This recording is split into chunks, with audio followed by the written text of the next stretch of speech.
Welcome to the bold analysis. I looked at Mutahi Ngunyi's tweet, and clearly this is what is happening in this country. This is what Mutahi Ngunyi is saying. Dear KK MPs, leave Nurdin Haji alone. He is the invincible bridge between Ruto and Raila. You should therefore stop thinking with your mouths open. And next time you switch off your brains, kindly switch off the sound as well. Bure kabisa. This is what is happening. Nurdin Haji is the head of intelligence. And MPs, UDA MPs, are now piling pressure on him and blaming him that he is not been up to the task to help counter the protests in terms of the intervention of the intelligence sector to arrest the protests, rather to manage the protests. And in a meeting of Kenya Kwanza MPs with William Ruto, the MPs piled pressure that he is not doing his best. I just want to read for you an excerpt of this. During the meeting, the MP's spy master, Kenya spy master Nurdin Haji, was accused of failing to provide timely intelligence to counter the mass protests. The leaders poured out their frustrations over recent wave demonstrations which caught the police flat-footed. The leaders are also observed that Kenyans are slowly supporting the cause, a development that was blamed on UDA leaders for aggravating the vacuum by failing to explain to the masses the steps government taken by government to address the cost of living. I want to say, MPs are failing to explain, and that failure is not about them not having a platform. It is about there is no material information, idealistic, something tangible that you can tell the public, this is what we are doing. The truth of the matter here, William Ruto is doing absolutely nothing about the cost of living. And what is being done is a political gimmick around a fertilizer subsidy, another political gimmick about construction of dams for irrigation farming, and the rest of it are just deal making one after the other. It is just about deal making. And so, this is what exactly is going on. They lamented that Azimio la Umoja One Kenya has frequently caught the police off guard amid claims that the spy master is an opposition sympathizer.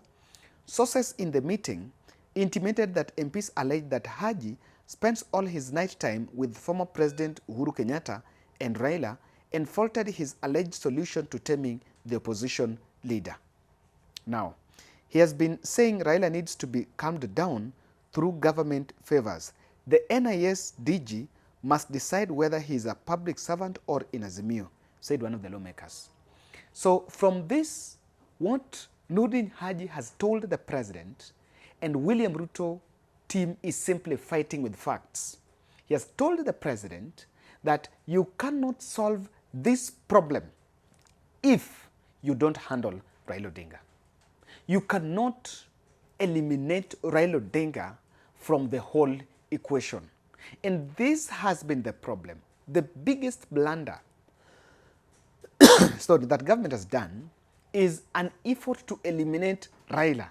Raila is inconsequential, Raila doesn't run office, Raila this, Raila that. You cannot eliminate. And what the NIS, the DG, seems to have told the president is, look for Raila Odinga. Get a tangible solution. And so, because Raila has the people, if this is to be called off, the only person that can address it is Raila Odinga. And Nurdin Haji is not new to this. Even before he went to NIS when he was in the office of the RPP, what exactly happened?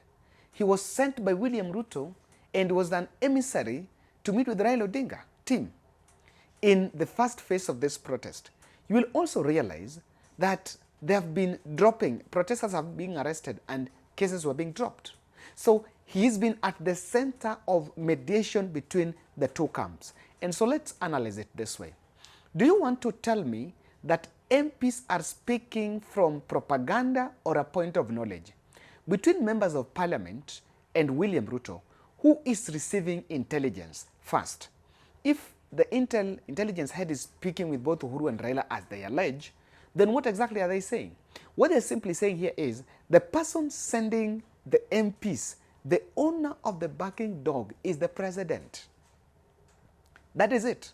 The president seems to have told these MPs that what I have been told as the best way to handle this protest by the intelligence people is that I must look for Raila Odinga.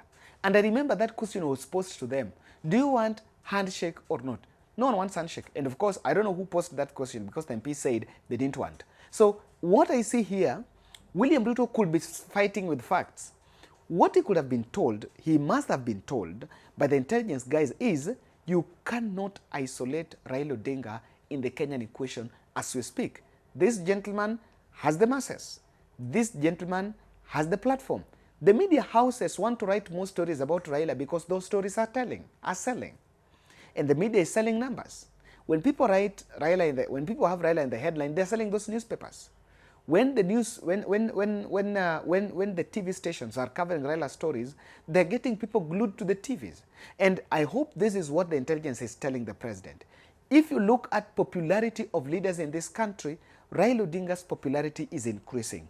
But William Ruto has opted to play politics with this thing. Because if you ask me, if there is someone sending the MPs with this information, then this person must be the President of the Republic of Kenya. It cannot be any other person. These MPs are speaking from the point of knowledge. And what exactly is going on here is this. I want to see some quarters that are a bit uncomfortable with Nordin Haji. Nordin Haji was picked, and in that list, there were quite a number of factors, that were on table. He was actually picked from ORPP, not ORPP, from the DPP to the NIS. And remember, he was formerly in NIS, and this is also an appointee of former President Uhuru Kenyatta. So all what he's been going on there, I think someone wants to profile Nordin Haji, and the profiling is trying to profile him as an incompetent person, in the sense that he is not, intelligence is the problem. And how narrow can that reasoning be? How narrow can that thought be? Because if you ask me, whether intelligence can know about a protest or not, because their work is to know, then they inform the police, police can take cover. But whether they notify government or the police before or not, it does not rub away the underlying issues on table. The underlying issues on the cost of living, I do believe the intelligence could also tell the president. If the president asks them, boss, mbona hawa watu wanaenda kwa street? What they can tell the president here is, yes, they're listening to what Raila is saying, but Raila is just a soldier in this. Raila is just a catalyst. The real issue here is that these people don't have jobs, these people are hungry. That is the real issue. So, someone wants to profile Nordin Haji. It has nothing to do with this protest, and probably people are uncomfortable, and they're just using this protest as an opportunity to remove him. Look at, I know very well, if you ask me, jobs like going to NIS are supposed to be given to people that are close to President William Ruto. And there are some quarters or some advisors that have always been saying, dating back from the days of Moi, the head of NIS would come from Moi's tribe. If you come to Mwai Kibaki, NIS came from Kikuyu. It came to Uhuru Kenyatta, it was probably Kikuyu. So William Ruto broke that ceiling and decided to pick someone from the Northeastern. And I know very well, even if you read newspapers, there are columnists and political analysts that argued that President William Ruto made a blunder in picking someone who is not from his tribe. So that, what is happening here, could be clearly that someone is using this protest to stage a coup of removing the Haji. Because what are you saying? If Haji was picked, there was lobby. It doesn't just happen that way. Some of these things you need to understand. it doesn't just happen that way, despite of the fact that there is competence. So I see that as one of the things hidden here. Could be William Ruto himself want to remove Haji, and is just hiding behind this protest about these intelligence lapses. You know, I don't think it's it. Number two, the MPs are trying to create a picture or try to create an impression that William Ruto's circle is infiltrated, is porous. And then, even if you can clearly want to show that William Ruto's circle is porous, how does that help? You know, how does that help the situation? You can clearly see without fear of contradiction here that the issue of it being porous, is something that is not going to help it. In fact, it's just exposing the loopholes in the ruling coalition. If you are saying that someone is supporting them, someone is head of NIS and is speaking with William Ruto, speaking with Uhuru Kenyatta and Raila Odinga, then are you simply saying that you don't trust this person or your system is infiltrated? But lastly, what I also see, William Ruto and the team are very, I don't want to say they're very strong, but they have a virus called over-reliance on propaganda. I think they're over-relying on it. And that is why some analysts said you cannot run government, or rather you cannot run economy with propaganda. This is part of a story. When you see it in the headline that Haji meeting Uhuru and Raila, and then the same leaders going out to say that Uhuru is sponsoring protests. Then what are you saying? What are you saying? You're simply trying to say that this NIS and Uhuru are working against you. Is that what we're going to say? Because it's trying this narrative or this propaganda, because allow me to say it propaganda, because it has not been substantiated. No one has an evidence. No one has anything that can clearly show about these such meetings. So this propaganda is just being brought here technically to support a very weak but emotive issue of Uhuru sponsors demos. That is it. But I don't think it has anything to do with incompetence of Mutahi Ngonye. And how sure are we that police are not receiving intelligence? Can we try to think about it this way? How sure are we? Has William Ruto said he's not receiving intelligence about this mass protest? Has police said they've not received intelligence about this protest? I think the whole thing the picture can come out clearly if these respective agencies also come out and say, we have failed in doing this and this simply because we are not getting this intelligence. And here what I see, William Ruto is receiving this intel, but has decided to fight with facts. He's been told, probably even Haji have said, that you need to get a handshake with Raila Odinga, otherwise there is nothing you're going to do because Raila has the people. Maybe that's what intelligence have said.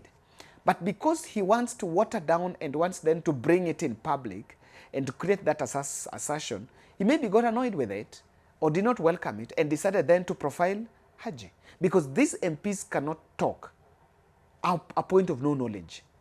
They're already briefing, they're already getting intel, and who can feed them? It is not intelligence that can feed them. It is just William Ruto that can feed them. So this has something big, and I see clearly that in the fullness of time, Raila Odinga is going to force them back to the table. It is no longer about Haji, it is about profiling. Thank you.